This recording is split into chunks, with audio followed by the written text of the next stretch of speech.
Golden State Media Concepts Baseball Podcast. We cover everything Major League from spring training to the World Series. We've got your favorite club covered from New York to Boston to LA. This is the Golden State Media Concepts Baseball Podcast.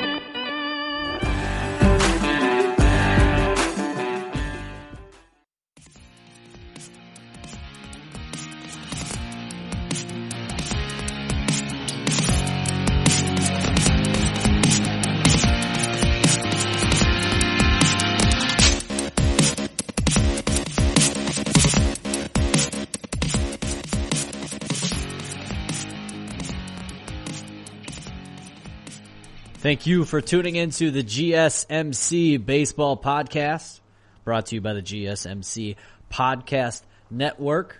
Glad you could spend some time with me today. I am your host, Collin Manley. It is currently July 17th as of recording here, which means we are only a total of 6 days away from baseball being played. Hard to believe. It is right there on the horizon. Been waiting for some live action sports to be coming back. We do have a little MLS going on. You have baseball across the seas, but it just isn't the same. We need MLB back in our lives. So we're counting down those days until the Yankees and Nationals set the stage for us. Going to be a big fun game. Then the Giants and Dodgers take up right afterwards to start up the 60-game season of 2020. A lot of stuff we need to talk about to get you up to speed, such as things like news and noise around the league, things we have going on.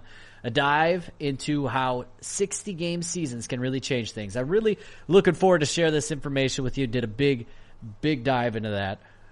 Some questions and ideas that I have still for the upcoming season. Yeah, I know it's coming, but I still have some thoughts and ideas that I'm wondering about. So got to look into that. And lastly, I want to take a look into the most interesting teams, at least in my head, that I will be watching in this shortened season. I got a list of 5, a few honorable mentions that I really want to dive into and talk to you.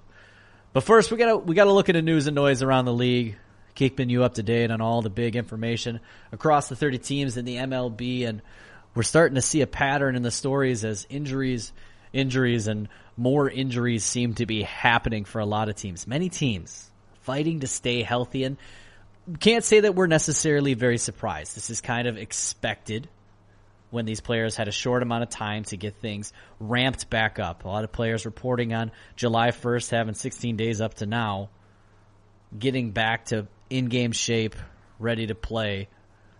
So no major shocks here, especially from what players were used to when you have such a long spring training process for pitchers and catchers.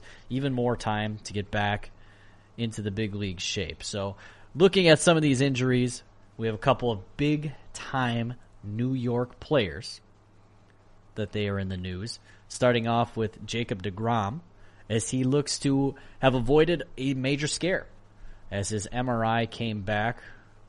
Had to do with tightness in his back. It seems like the MRI came back clean, which is good news. The 2-time Cy Young winner left an intra-squad game early in the week, but luckily just day-to-day right now moving forward with the MRI results that came back. And this is very big news for the Mets because if you have not kept up with them, Noah Syndergaard, he is out for the season.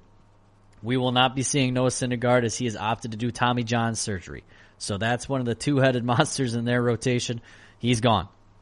DeGrom was scheduled for the opening day start for the Mets. So that's what made this more of a bigger scare for them. And while back tightness has bothered DeGrom in the past, happened before in 2018, he was able to come back rather quickly. In that 2018 season, he was scheduled to be the opening day starter as well. Got pushed back to the second game. Issues seemed to go away after that. They didn't seem to linger around, so that's good. Hopefully a clean bill of health for Jacob DeGrom moving forward. For the Yankees, that other New York team, a positive sign comes from slugger Aaron Judge. And, man, this is as good of a positive sign as you probably could have if you're a Yankee fan, as he homered in the Yanks' inter-squad game Wednesday off teammate James Paxton, the second pitch that he saw in the game. Returning with a bang, literally, from what was considered to be a stiff neck. He had missed the 3 previous games for the squad, citing it as just waking up on the wrong side of the bed. I love this. See, Aaron Judge is just like you and me.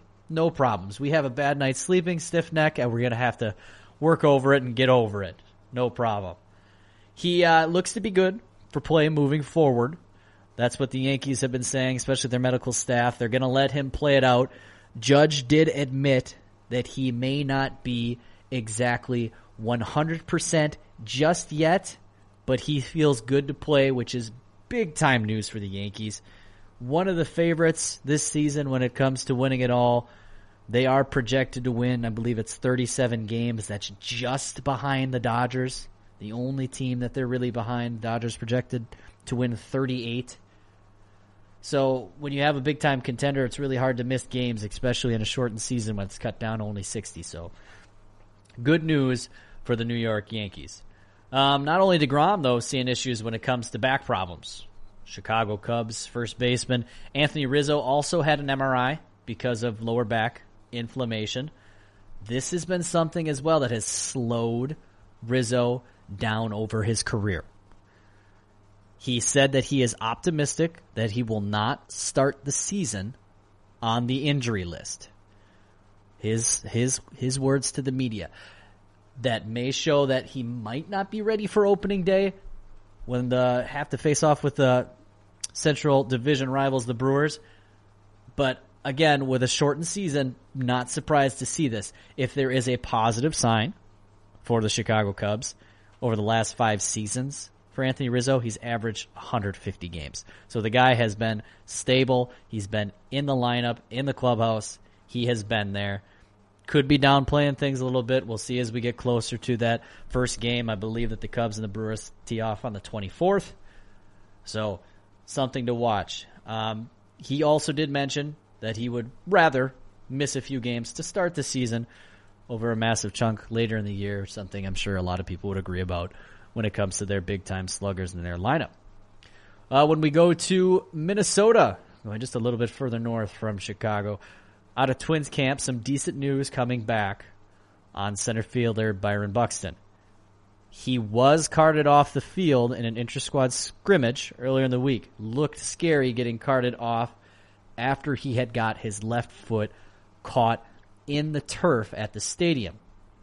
Tests came back to show that there was no major structural damage, and he will be day-to-day moving forward with what was considered a mid-foot sprain.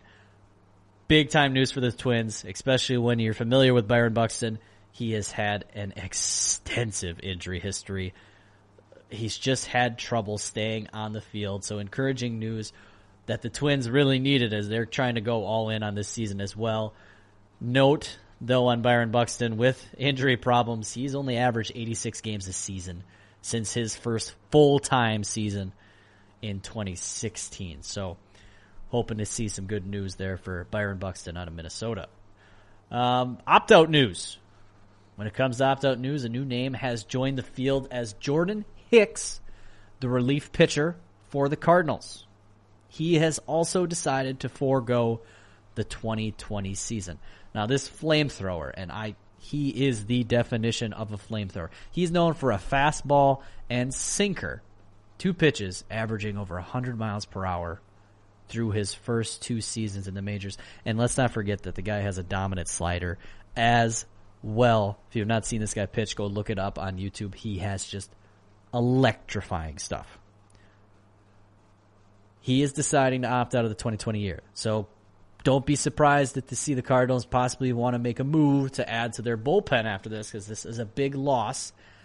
Hicks was coming back from Tommy John surgery. So the big reason that he made this, he does have a health condition. He is a type 1 diabetic. That news had come out recently. And so that had been a big reason as to why he had a slow recovery time from Tommy John surgery. Was labeled to be a lot further along or take more time than the normal recovery time. He's jumping in with 12 other players. That's what we have so far. 13 have decided to opt out, joining players such as Ian Desmond, Buster Posey, David Price, and others, making the decision to skip the 2020 MLB season. And I only have to say power to you guys. It's a tough decision. I know what we're fighting with out there. Some people feel comfortable with everything going on. If you don't, hey, make the best decision for you and your family, and that's what it looks like Jordan Hicks is doing as he's going to skip the 2020 season for the St. Louis Cardinals. Going into some almost transaction news, I guess we could say. Almost transaction.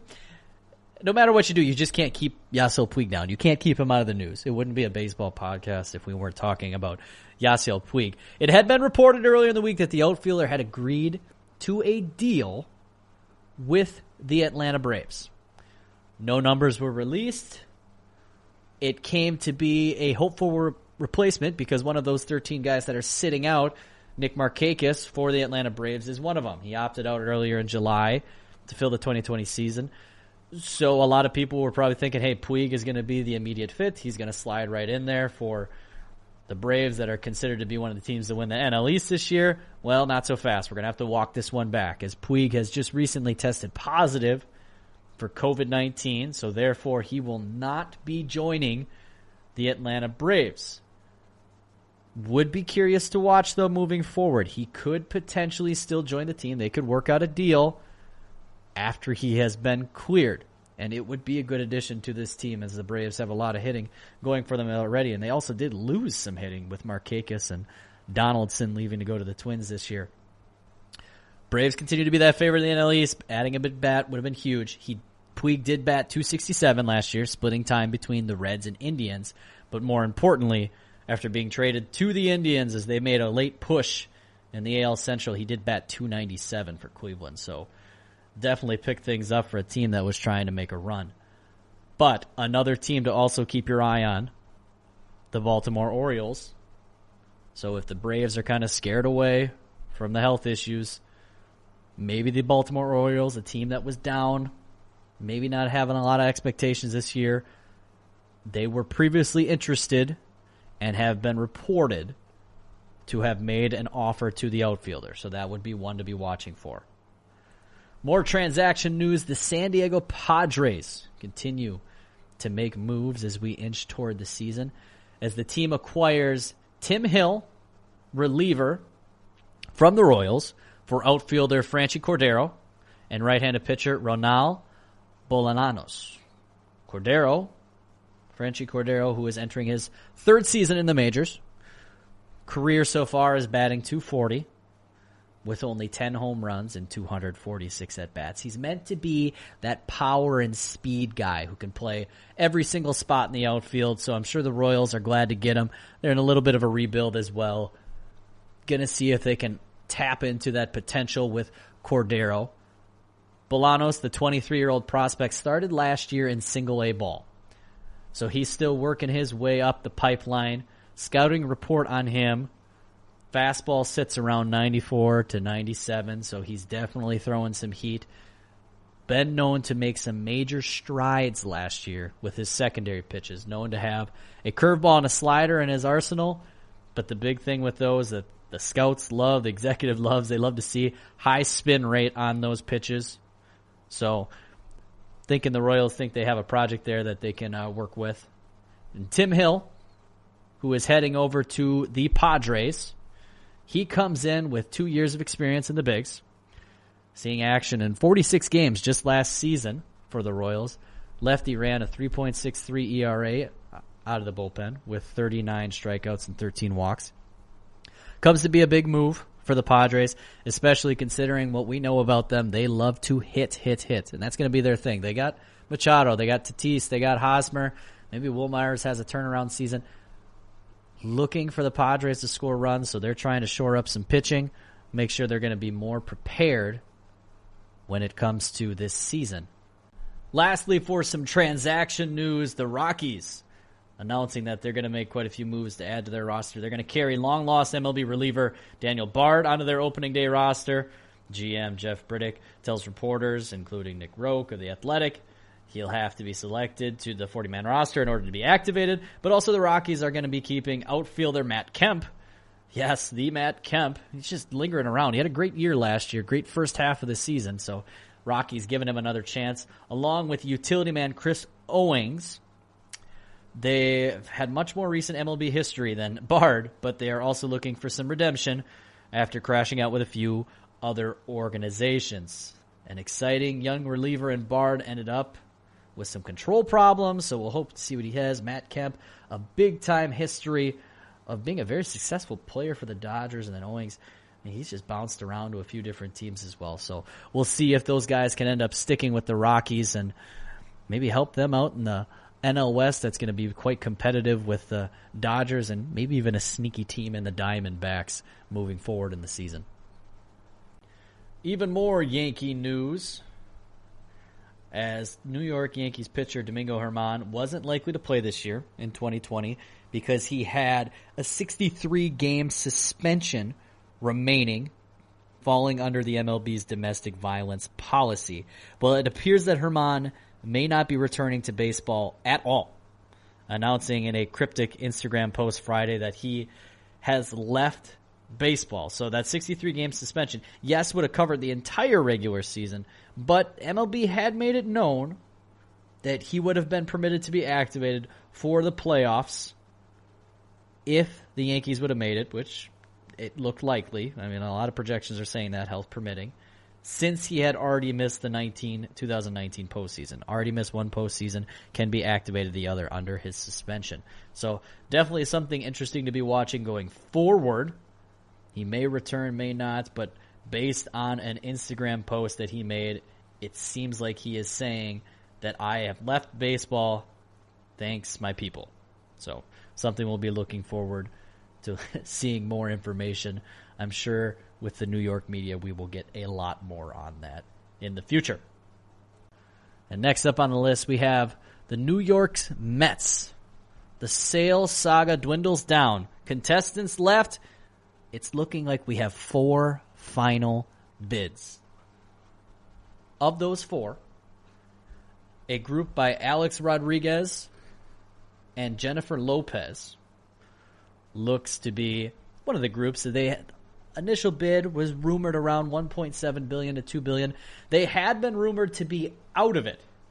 They had been out of the bidding for the Mets. Turned things around.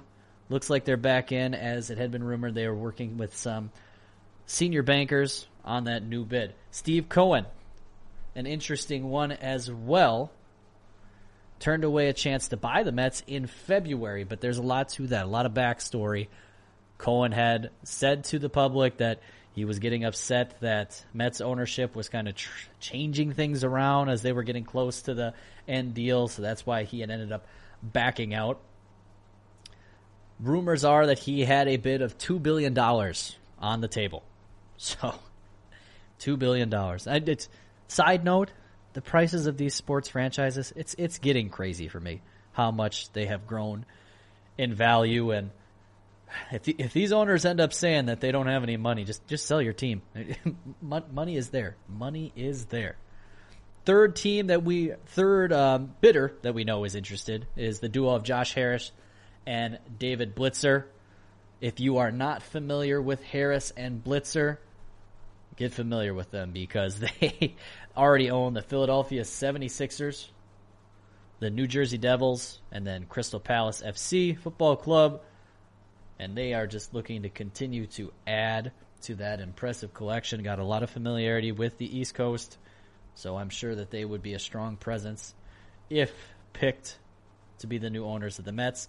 And then the fourth one that I find very, very interesting, more just because it's the way it's out here. We've heard rumors of different people for the fourth one, but it, as of right now, is considered to be an unknown bidder.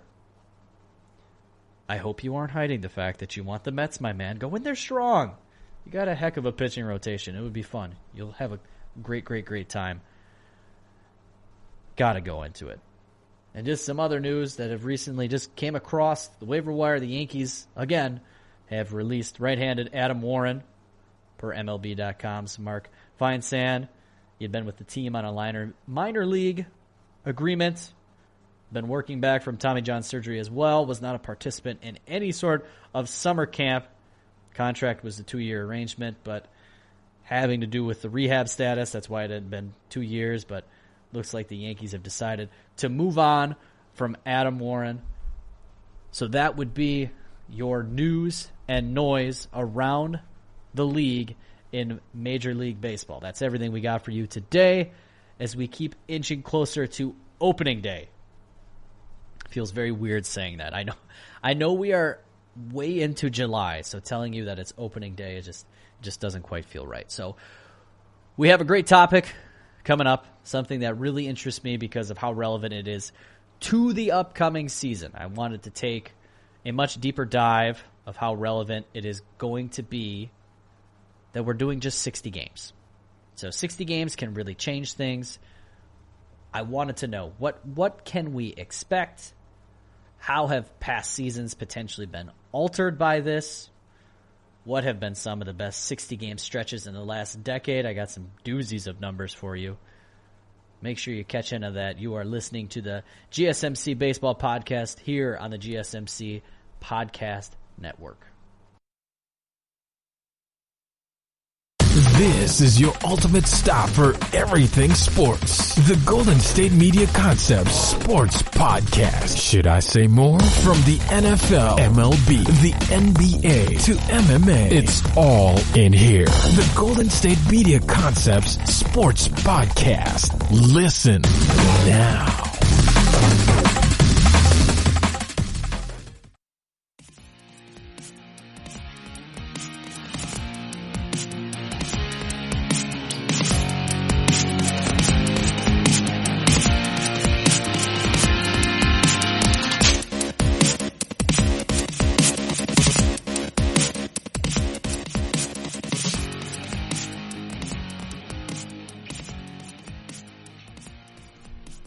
Welcome back to the GSMC Baseball Podcast here on the GSMC Podcast Network.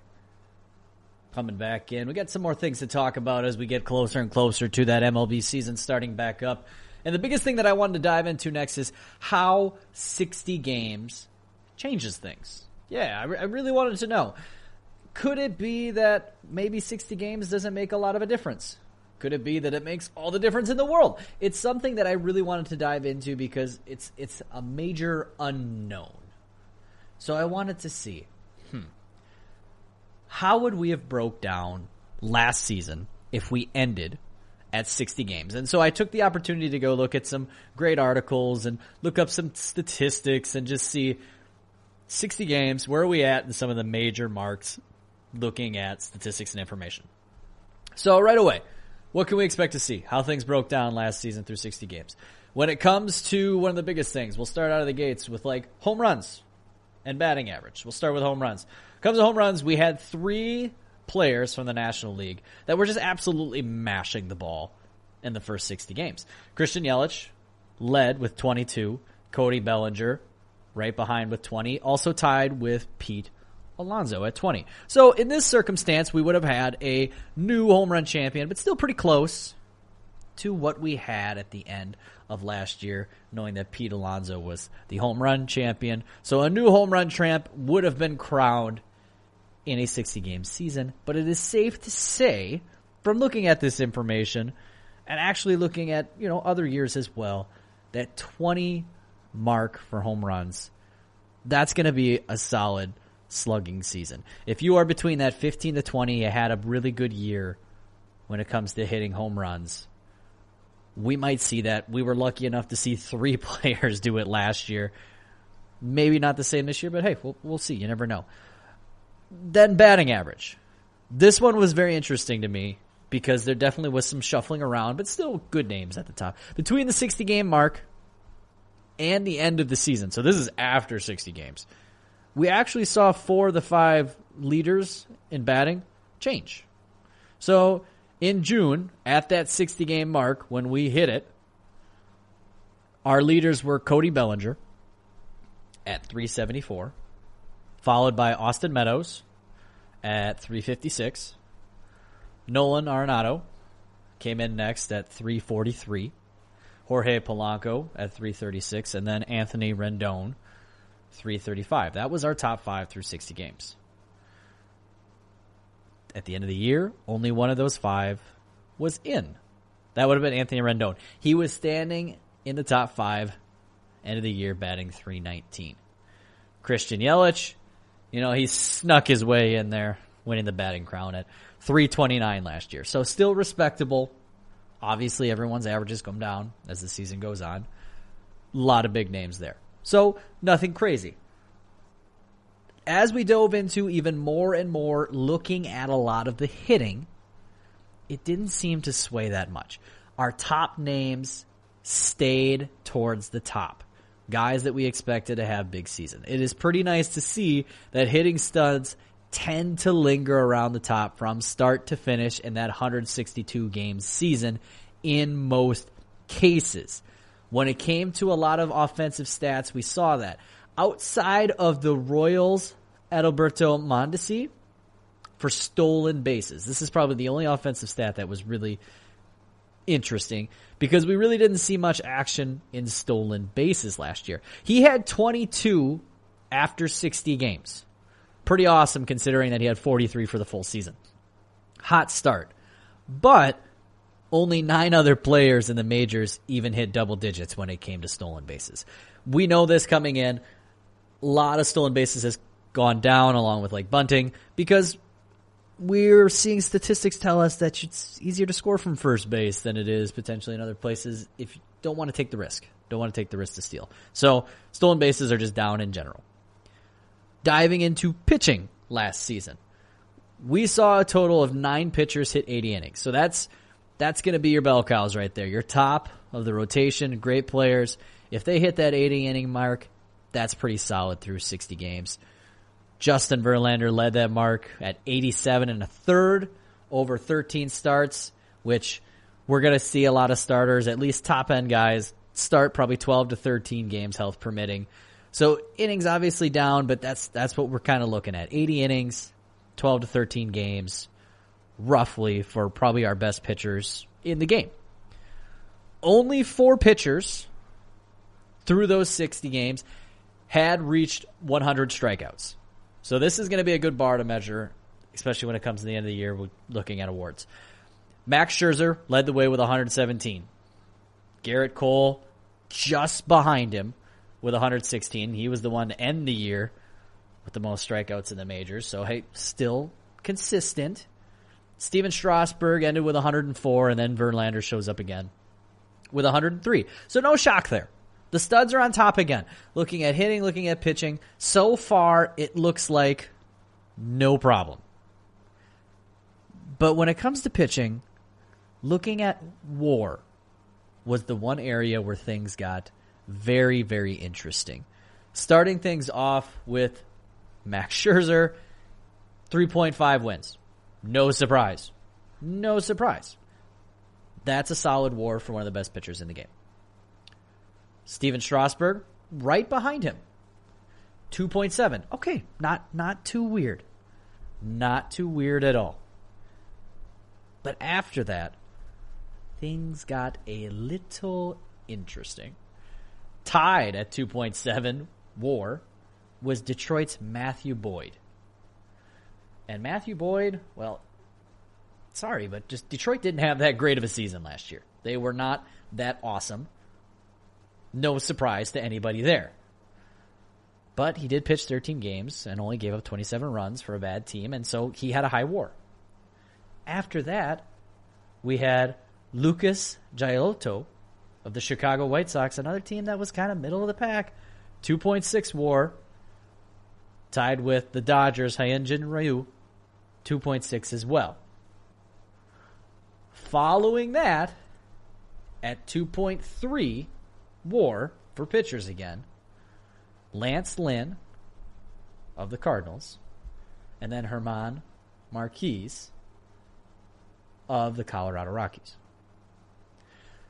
So this is making me lead to think we have the potential to see some very interesting stats when it comes to WAR for pitchers through 60 games.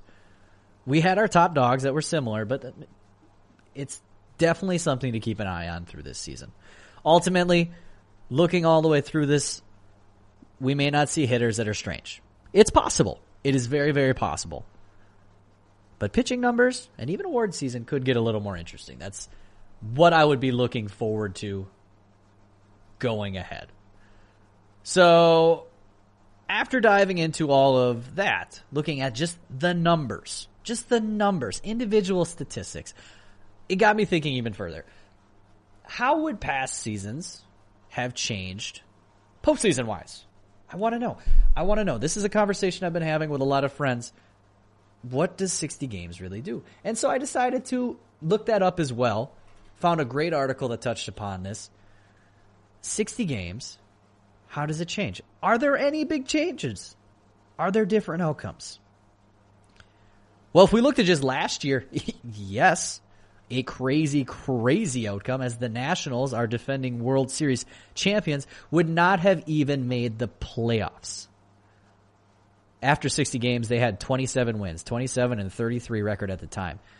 So yeah, not even a winning record. But on top of that, they were 13th out of 15 possible teams in the National League. They were at the bottom of the barrel after 60 games. And that's a big change. We also would have seen the Philadelphia Phillies make the playoffs. Crazy. Coming off an offseason where they spent a lot of money. They got Bryce Harper. They made a big trade. They got JT Realmuto. They got Gene Segura. They signed McCutchen. They signed Arrieta. All these moves. It would have looked like it paid off. We would have a very different perspective on the Phillies. 3 total teams, the A's, the Cardinals, and Nationals, all would have been out that made the playoffs last year. 2018 would have had major shakeups as well. We would have not seen the Dodgers make the postseason after 60 games, let alone represent the National League versus the Red Sox in the World Series. So that's 2 years in a row that we would not have seen the team from the National League in the World Series even make the playoffs if we were at 60 games. Also, one of my favorites, the Mariners would have ended their playoff drought from 2002. Hey, Mariners, finally getting into that postseason. Give yourself some baseball in October. Go along with that great football in Seattle. Once again, 3 teams would not have made the playoffs. The A's, the Dodgers, and the Rockies. All out. 2017.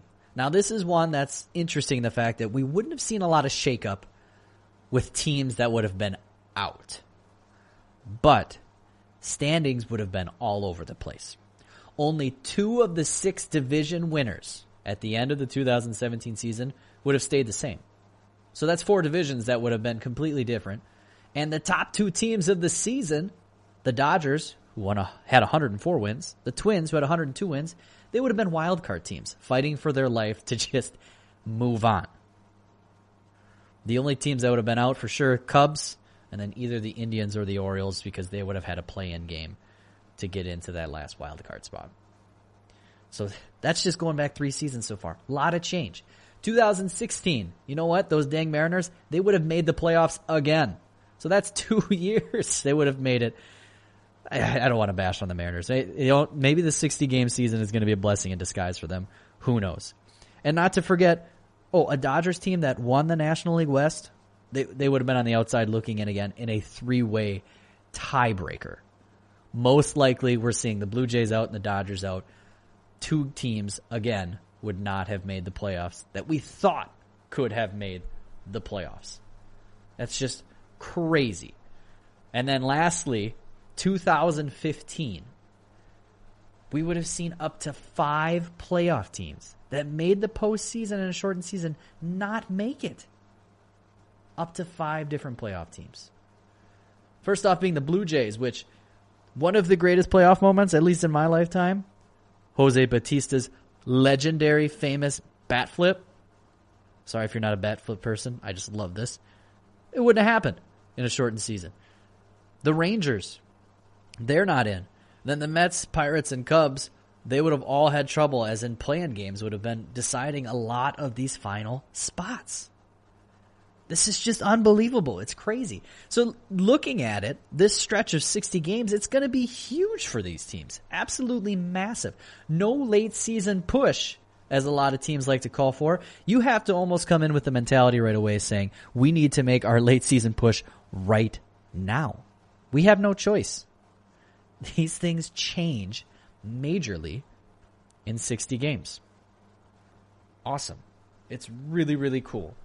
And after looking into, all right, statistics from last year's 60 games for individuals, then up to how is team sitting after 60 games? How does that change things? I wanted to go even bigger. I wanted to know, what are some of the best 60-game stretches that we've seen recently? I could have gone further. We could have looked at the history of MLB. Got to be a huge, massive search. I wanted to dwindle it down. I wanted to get it to names that we're more familiar with recently. And so I looked at the last decade mainly. And I want to tell you, though, this is just 60-game stretches. This is not the first 60, so it's going to be even tougher. But this is just 60-game stretches throughout the season. It could have been game 1 to 60. It could have been game 60 to 120. Just 60 games. Starting off with batting average. And I like this one the most because this may be the last time that we see anyone come near batting 400. It's possible. It's okay by me. It just tells me it's how difficult it is. This shortened season might be the last time we ever see it. One of the best we've seen in the last decade was Josh Hamilton when he batted 427 in a 60-game stretch way back in 2010. So just went on a tear, Josh Hamilton. Those MVP years for him. I do have to take a time to mention Ichiro Suzuki, though, in 2004. I know it's not in the decade. He had a 60-game stretch of batting 458. Almost hit half of his at-bats. That's just a crazy number. That's just an absolute crazy number. On base percentage, best we've seen in the last decade for 60 games. No surprise here. One of the most disciplined hitters. Guy doesn't get out easy. Joey Votto. He showed off in 2015 as he had a 60-game run of a 560 on base percentage. Awesome.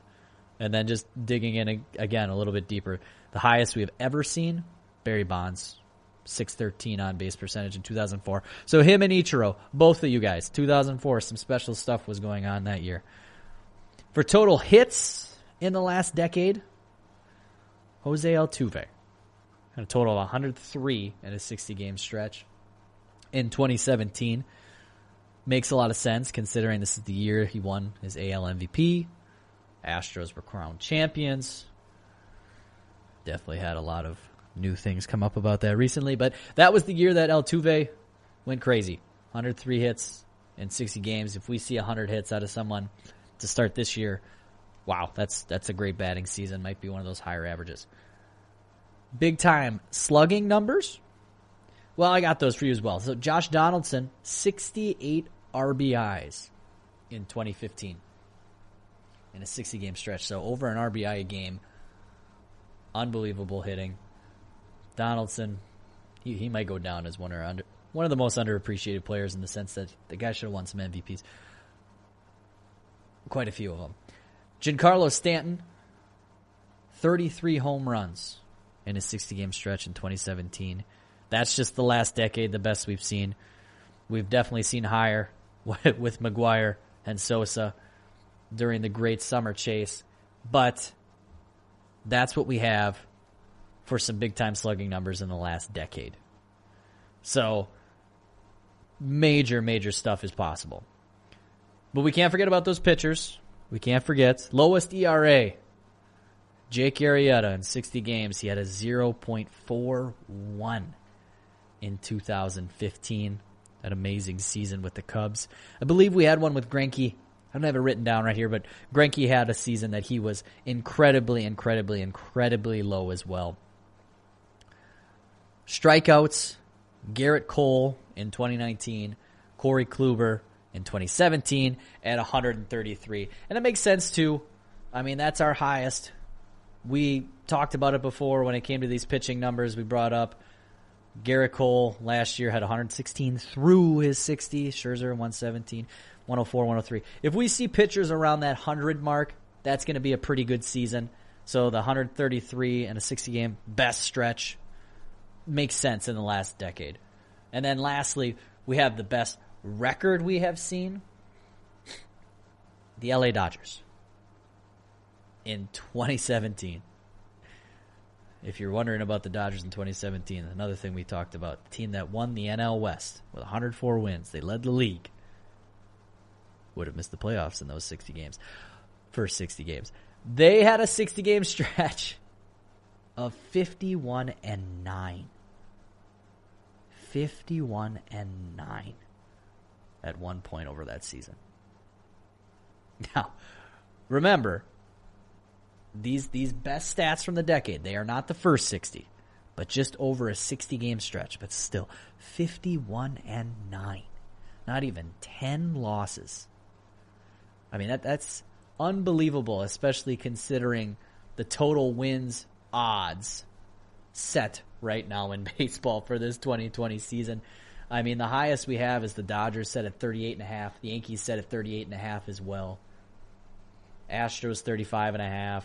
Atlanta Braves 34.5. I mean, 51-9. That's just something that we will never see. And I if a team hits 40, amazing. You're going to the playoffs. You're doing great. So that's what we have for a dive into what this 60-game season really means. What will we maybe expect to see? How important is this? How would it have changed things in the past? And then also, what's some of the best 60-game stretches we've seen? So diving into that. Next up, we have coming your way some things that I'm curious about in this season. I want to know. I have ideas that I want to go into the new year, so even some crazy ones. You're going to find out that I like to make some crazy decisions. I like crazy. I embrace crazy. You should too. Nothing wrong with it.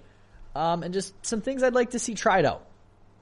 I think the MLB has a good chance to try some things out, so I really, really look forward to seeing them do some new things. So this is the GSMC Baseball Podcast here on the GSMC Podcast Network. You're listening with host Collin Manley.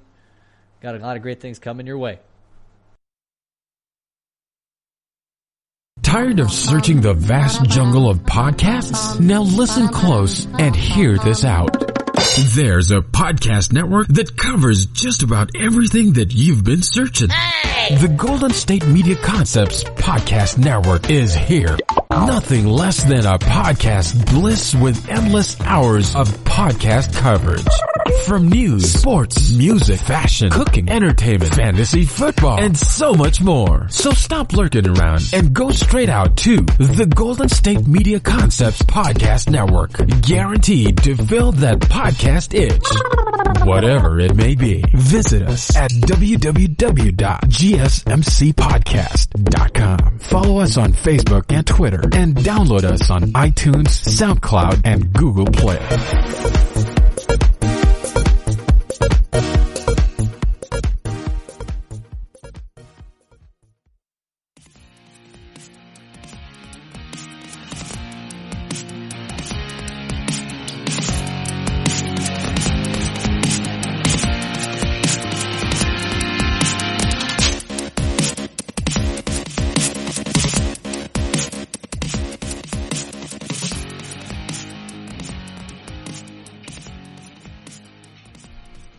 Welcome back to the GSMC Baseball Podcast here on the GSMC Podcast Network.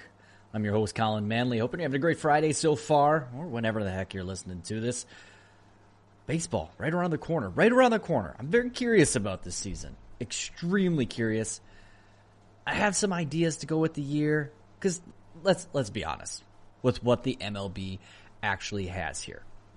A chance to try some new things. I like to look at this shortened season, even though it's in some very, very tough circumstances in the world we're living in now, as an opportunity, more like an opportunity than a problem with all of the changes. I mean, look at the NBA and the NFL. They're happy that they get to try some new things. Is it in these circumstances? No, but they get to try some new stuff out. Like, the NBA is going to be able to start their next regular season in December around Christmas to avoid the NFL. They like that.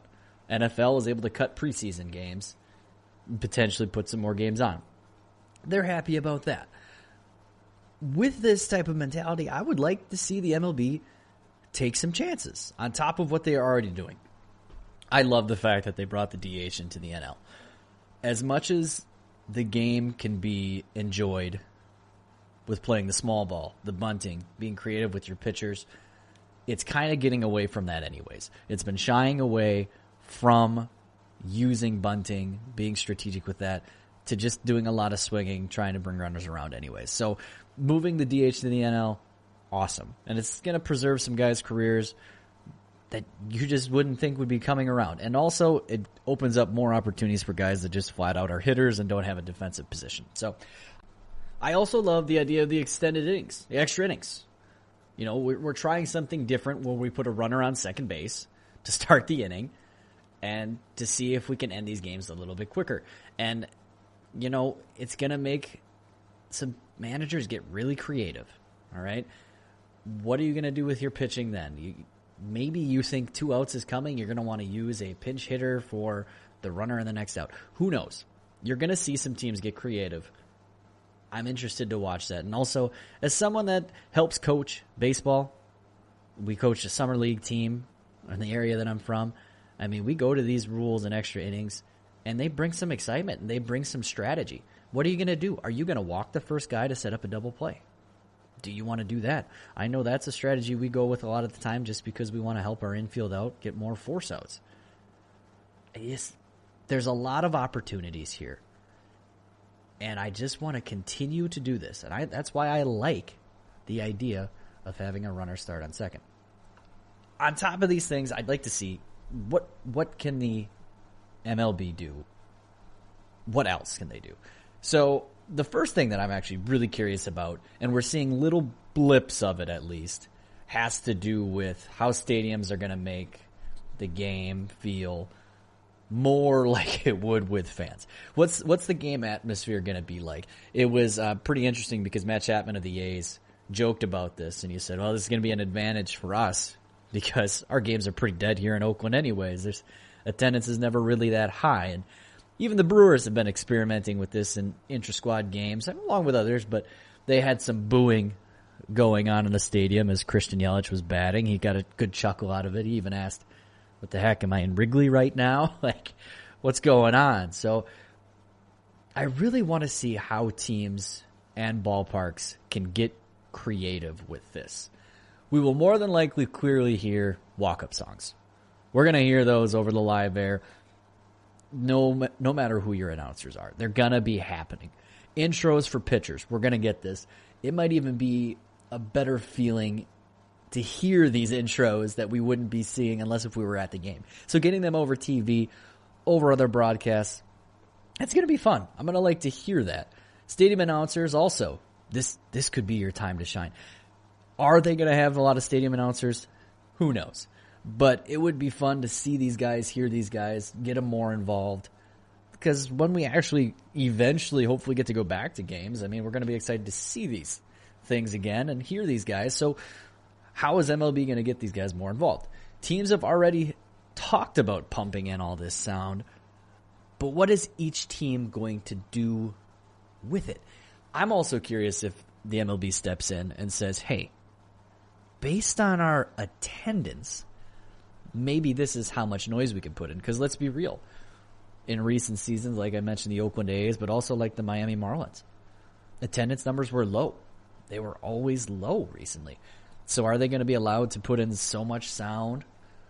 I mean, is there going to be some sort of penalty? Are they going to be able to monitor this? I don't know. I'm just really curious about this. Also, the other big thing in the stadium that I need to know about, what are you going to do with your seats? What are you going to do with your seats? This could be something as simple as maybe clever advertising. Can you put something there that you weren't expecting to see? I know that I think it was the Brewers are going to be putting pictures of fans. Fans were sending in pictures, and they were going to be putting some of them up in the stadiums. It was over in the Korean Baseball League. They were putting stuffed animals all over the place. That was kind of funny for a few games. But it's going to be switching up. You know it's going to be doing it. What are these teams going to do to maybe grab your attention? I just don't know. But I don't want it to go wasted. I can be honest that with some of the younger audience, they shy away from baseball because of pace of play. It's a sad thing. I understand it. But this is a chance to be real attention grabbers. Get your audience's attention. I may be biased, But I can be a fan of the wacky sometimes too. Wacky and crazy can be great. It can be over the top, but it can also be great. I know in my specific circumstance, whenever I take my girlfriend to sporting events, she's not the biggest sports fan in the world. I know that. She goes because of me. But she'll be drawn in by what is going on more than the game. What are they doing to entertain? It is an entertainment business as well, which helps me not be distracted from the game, if I'm honest. It helps me out. I'm excited to see the opportunities that the MLB and these individual teams go into. And one thing that I thought could be great is having more mic'd up situations. This was taking off in spring training. Here is where the MLB can sell their stars and their personalities. I don't care if it is guys on the bench, in the bullpen, or in play, which it's just, I would love this. I would love this if we put guys in play mic'd up, but it probably won't happen for distraction reasons, I would guess. I would guess that would be the argument immediately, but I would love to see it. Let's get these guys more involved. We see other sports take advantage of timeout interviews or halftime interviews, and while we get a manager or an off pitcher every now and then, fully commit into this. Give yourself a chance to give these guys their voices out there. I mean, the NFL, they spend half their time with face masks and helmets on, and we can notice those guys sometimes more than MLB stars. That's something that you got to try to fix. Okay? We will be watching games with less to do in everyday life. When baseball comes back, it's going to be a hot commodity because the other sports just aren't happening yet. Sell your product to the consumer so we want to come back. I believe we would have more people coming back to watch games if they are turned on by a personality of a player. And maybe it could go the other way. This is possible as well. Maybe they'll even come back to root against someone if they're turned off by their personality. There are some crazy personalities in baseball. Take the opportunity to really, really show them off. And that's what this is going to give you a chance to do. Get that mic'd up in there. Another thing that I think would be fun, and it's a name that's a work in progress. You're going to have to stick with me on this one, guys. But I want to call it All-Star something right now. All-Star something. I know the weekend's gone. I know the All-Star game is dead. The first one we've had canceled since World War II. Fun fact for you. But what can we possibly do with this? Can we come up with something, even though there's not a lot of times in the schedule? Off days are going to get valuable. I know this is where things get a little crazy, and I'm really reaching here, but hear me out. Hear me out. How about a possible home run derby in each person's stadium? In each team's off day, we have one player from each team participate in a home run derby. I know it is not the same and fair across the board. No, I understand that. But this could be chalked up as a charity event anyways, to help with everything going on in the world. And they do a lot of charity with this regardless. When it's a normal season, this happens. Maybe we even need to go smaller, and that's fine. Can we 8 players on a day off come take an extra batting practice? Get it recorded, and we put something together one night. Is that possible? Could we do all this? Maybe we'll get 4 players in the same stadiums and put the National League guys in one stadium, the American League guys in one stadium, and we do it that way. And we could broadcast it live. With off days, that would get tricky, I know. To give the MLB credit, they have one of the best All-Star games, period, because it means something. I just really hate to lose this whole weekend. So I'm really trying here because it's one of the best All-Star weekend festivities. It really is. And we can even get creative with things that we haven't seen before. How about like a skills competition? Because these guys are absolute freaks of nature on the field. And darn it, I just want to show it off. Can we have targets placed around the field with scores given to them to show off some accuracy? Give a batter 1 minute or maybe 15 swings off a tee to a live pitcher, whatever you want, to score as much as they possibly could, hitting numbered targets. These guys can do crazy things with a bat and control. These guys that hit for high average, I mean, go watch a batting practice next time you have the opportunity, or maybe if they have one streamed online, go watch these guys.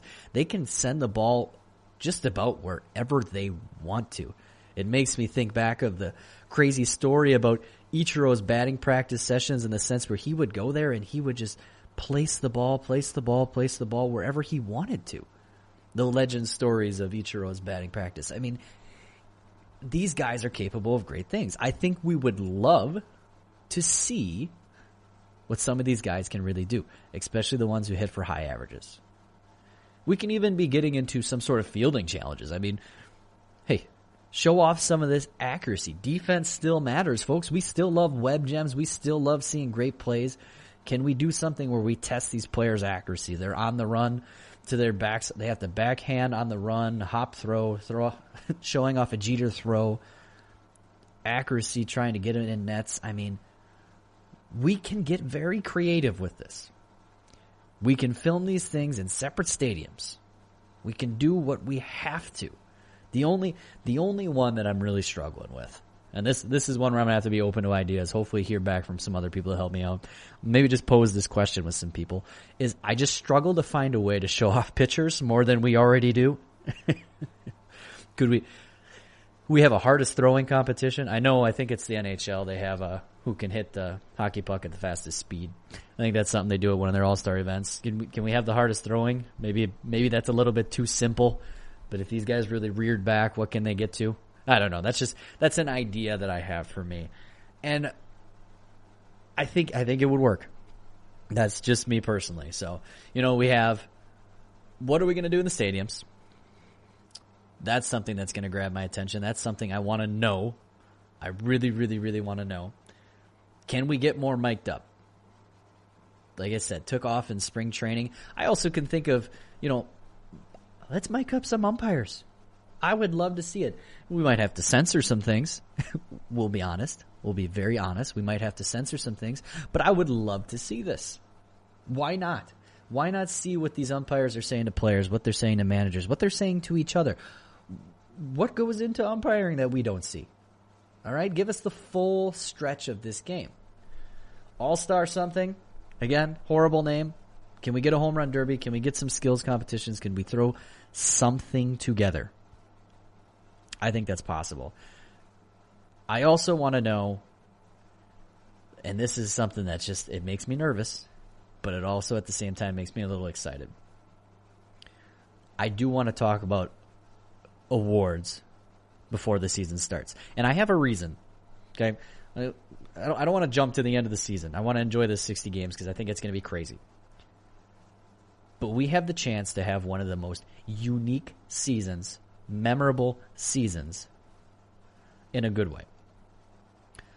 Whoever our baseball media voters are, don't deprive us of a strange MVP, Cy Young, or any award you want to discuss. Don't do this. I have fears.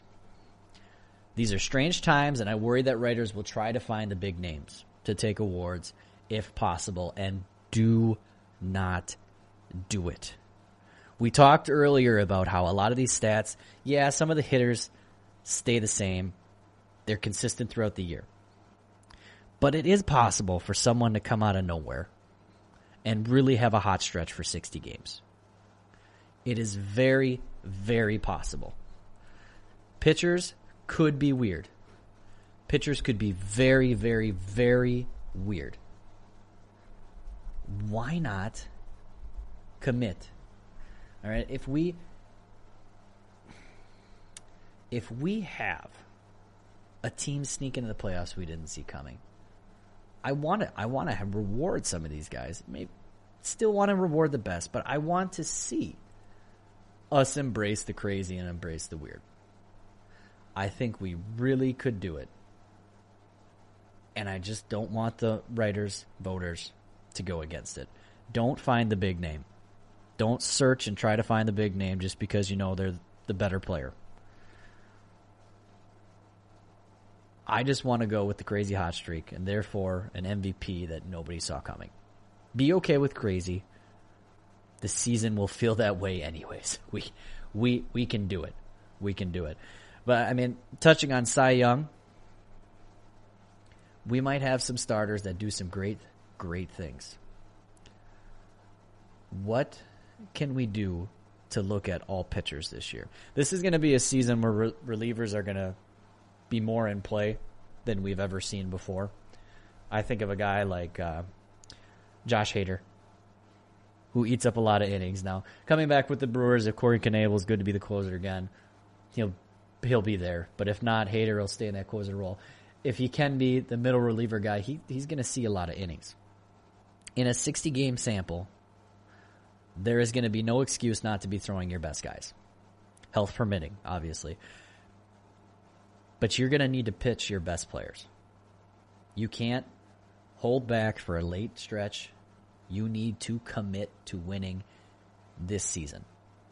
So like I said, could a Josh Hader type be the best and most valuable pitcher in a baseball this season with all the innings he throws late?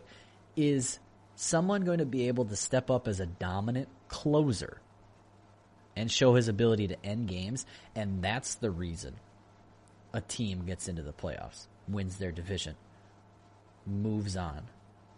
Is it going to be a bullpen guy? In a 5-man rotation, we're going to get starters with only about 12 to 13 starts this year.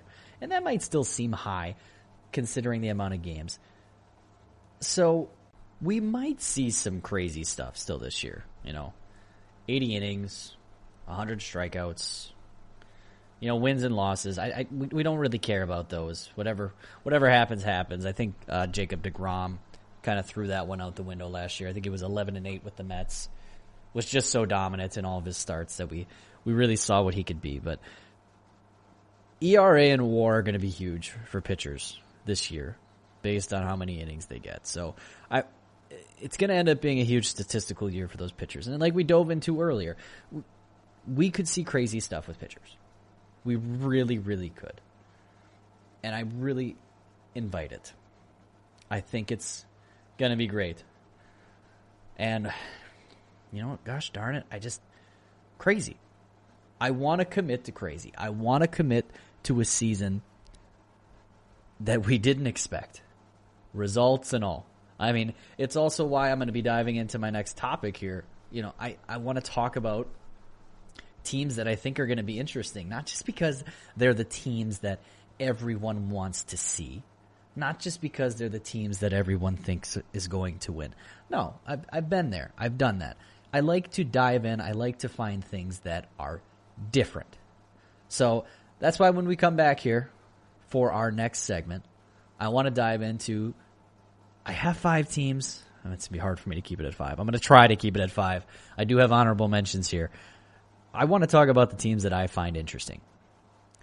Not because of contenders, but teams that I think could make some noise or they're going to be enjoyable to watch. Okay? That's what I'm going to be looking for. That's what I'm going to talk about in the next segment here on the GSMC Baseball Podcast on the GSMC Podcast Network. I'm your host, Collin Manley. We're going to dive into those 5 interesting teams when we come back. Want to know the latest in soccer? Then listen to the Golden State Media Concepts Soccer Podcast. From MLS, the World Cup, and the Premier League, we've got you covered. The latest updates, the hottest matches, and news on the league's top players. It's the Golden State Media Concepts Soccer Podcast. David Beckham scores a goal to take England all the way to the World Cup finals. Listen now.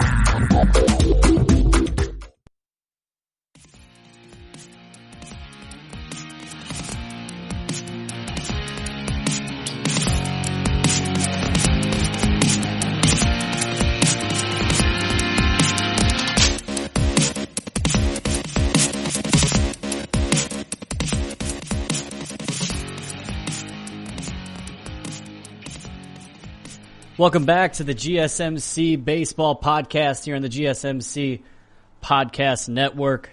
Coming into our last segment, we just finished talking off about some things that I'm curious about when it comes to next season.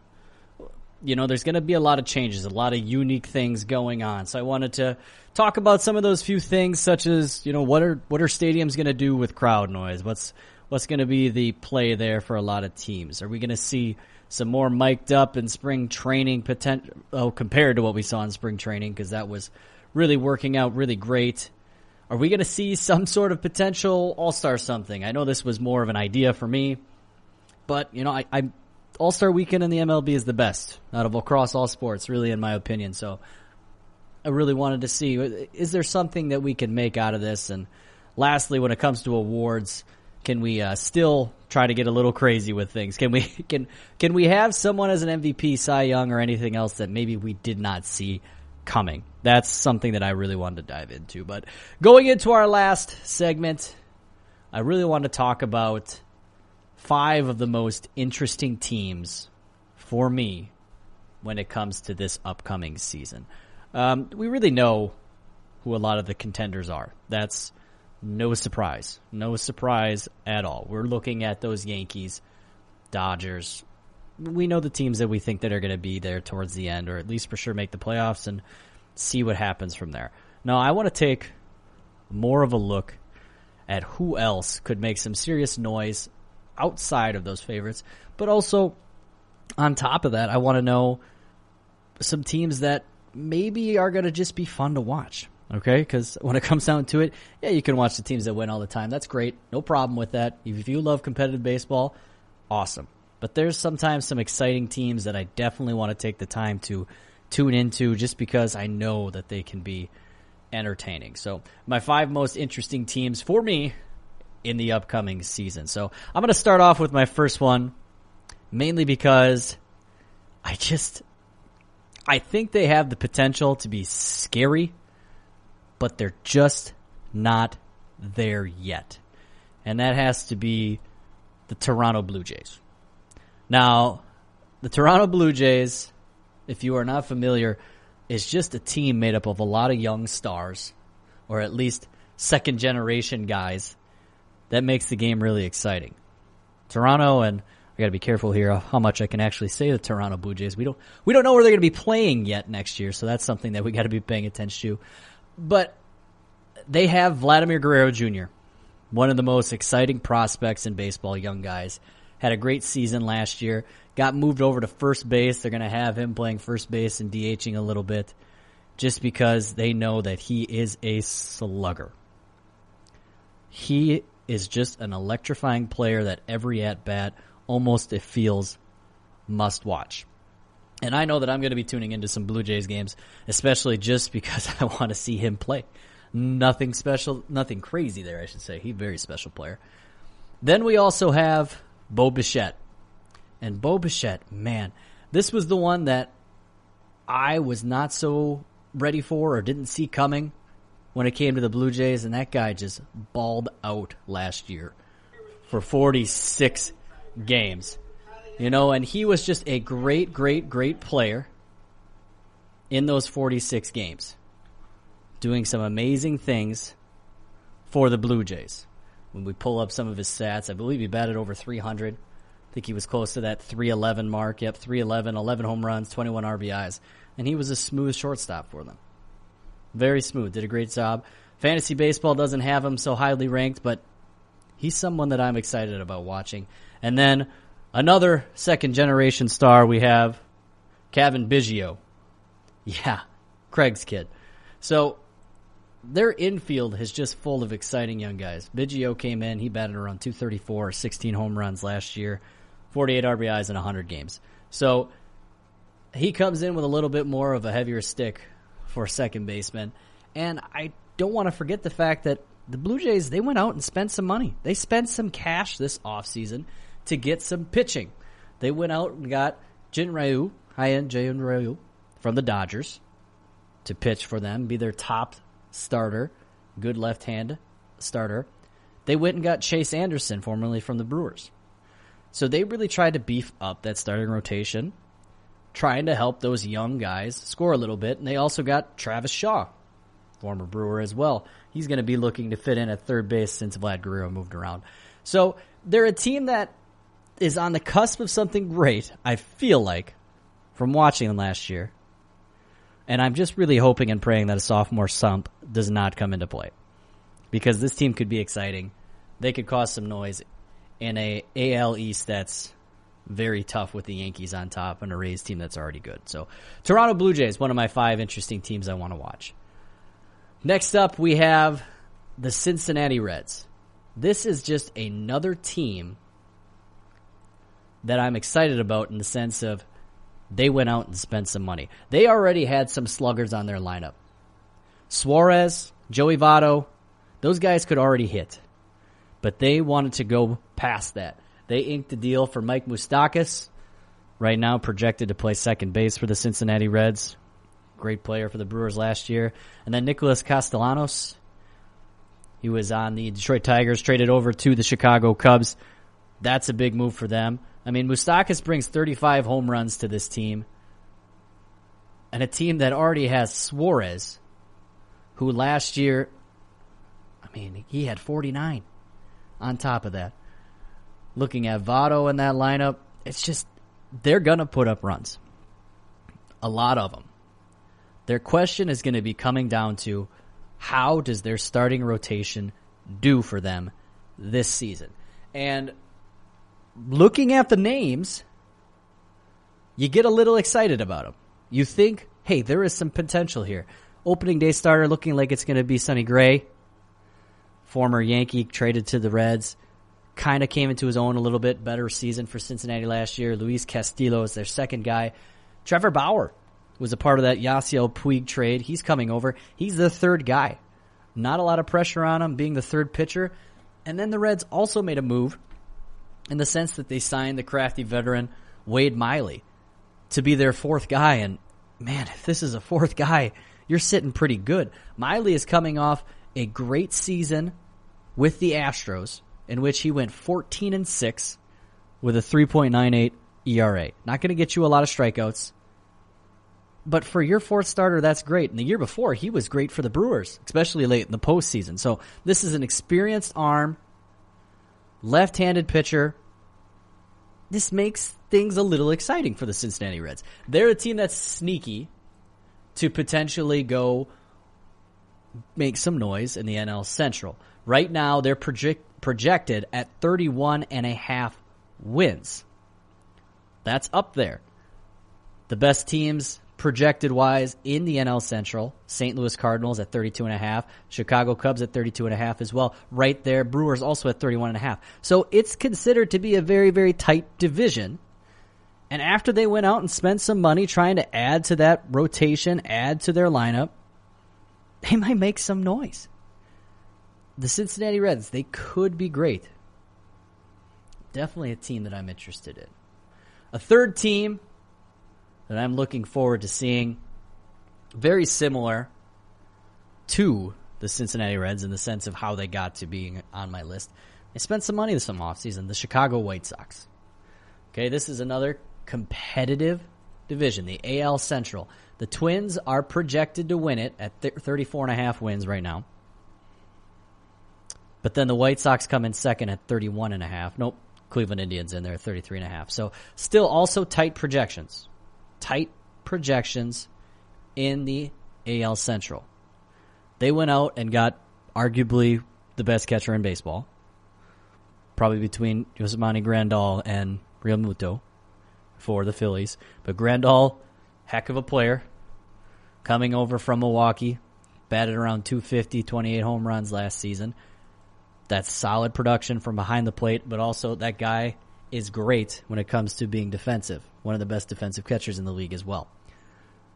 They added to the pitching rotation by getting Dallas Keuchel to go into their lineups. Also signed Gio Gonzalez. Not to forget also they shored up their DH with the addition of Edwin Encarnacion. So there's some moves. There are some moves there. Can the White Sox take the NL Central? So that AL Central. That's why I look at these two teams. That's why I see the Reds and the White Sox very similar, because it's divisions that are considered to be tight. They're not favored to win, but teams are probably a little worried about them because they're going to be better. Something that has to be talked about, though, is Michael Kopech.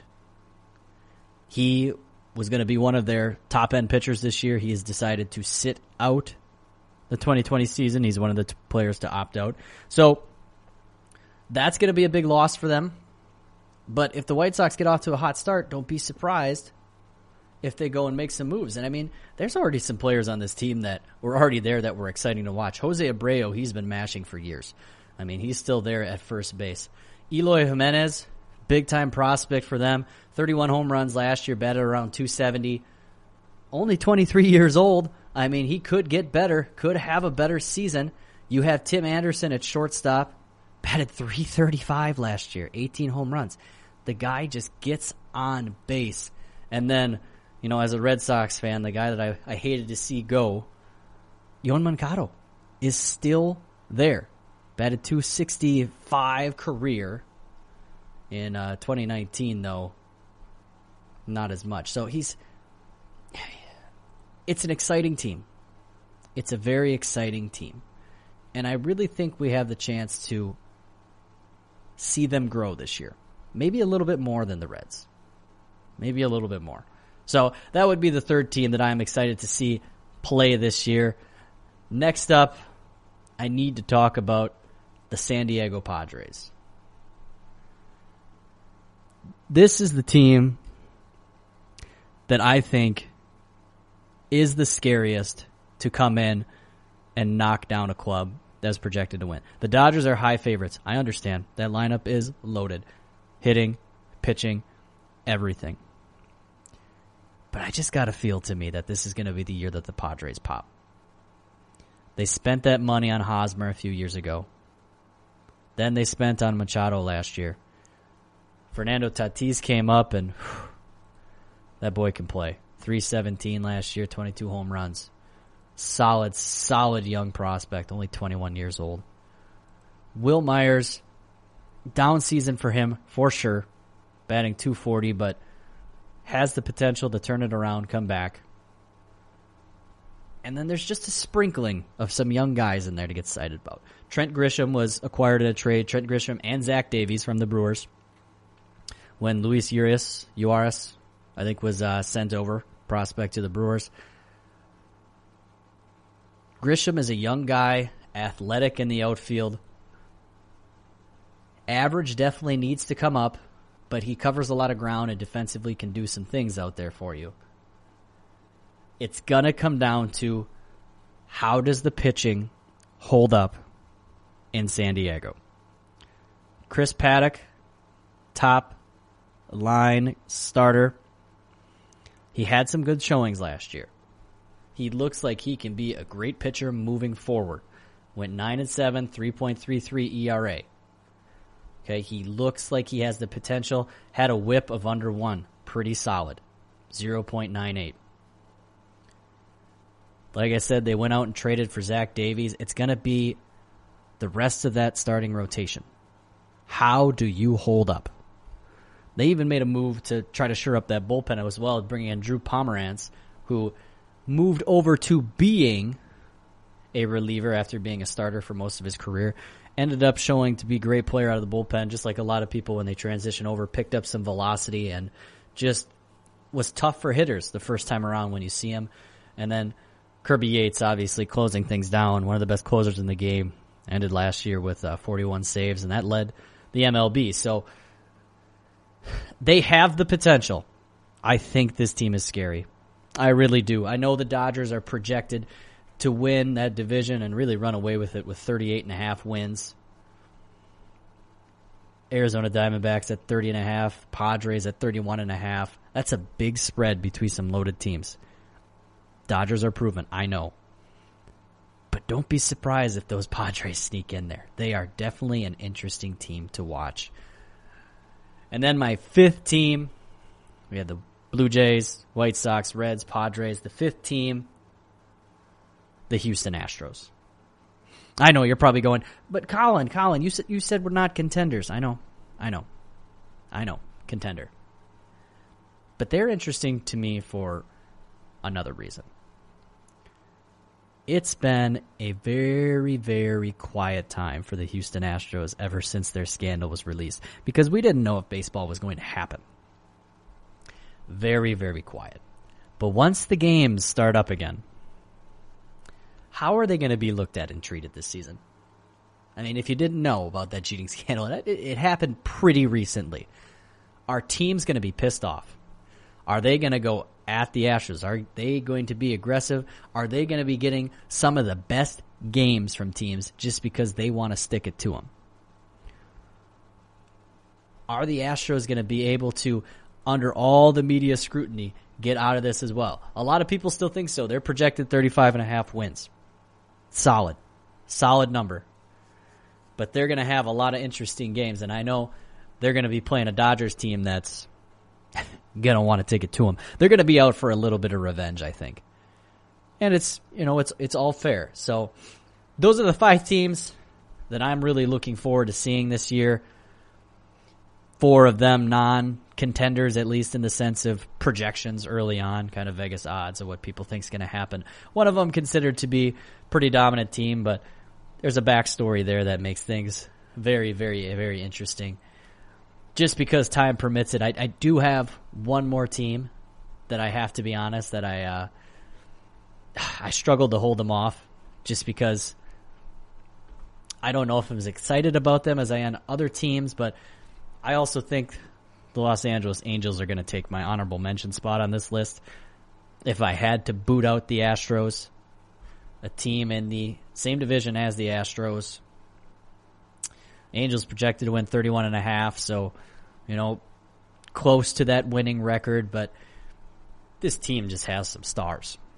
Some big-time stars. I mean, Mike Trout, do I need to say anything more? I mean, we know. I don't think it's very arguable that he's the best player in baseball. Period. Don't think it's close. They have the signing of Anthony Rendon, who cashed in after an amazing season last year, amazing postseason, helping really push the Nationals to a World Series title. They have Shohei Ohtani, who couldn't be more exciting of a player. We just don't see those two-way players anymore. So, guy that's going to probably be considered their top pitcher, but also be batting a lot, be DH a lot of the time. How is he going to look? That's 3 guys in a lineup that are just flat-out scary.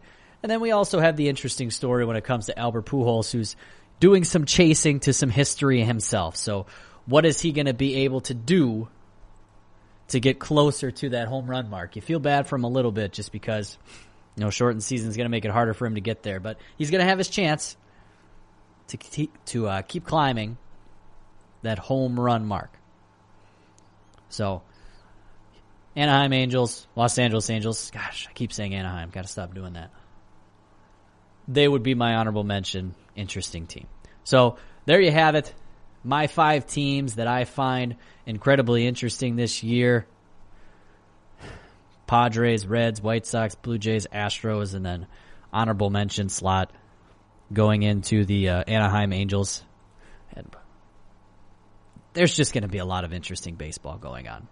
And, I'm looking forward to it. Like I said, those 6 days, depending on when you're listening, I know for me 6 days from when I'm recording, I'm looking forward to this. It couldn't come any quicker. That's for me, for sure. So, really looking forward to baseball. We have that opening day again, July 23rd. Yankees, Nationals, starting everything off for us. Going to be a great game, hopefully between Garrett Cole and Scherzer. Can't ask for a better pitching matchup than that. And then on top of all that, we have the Dodgers and Giants going after that. A rivalry that's just age-old.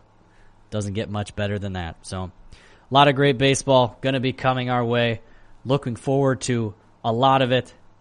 Hopefully you're able to catch a lot of it. So, this has been the GSMC Baseball Podcast. I want to thank you for listening to the GSMC Baseball Podcast, brought to you by the GSMC Podcast Network.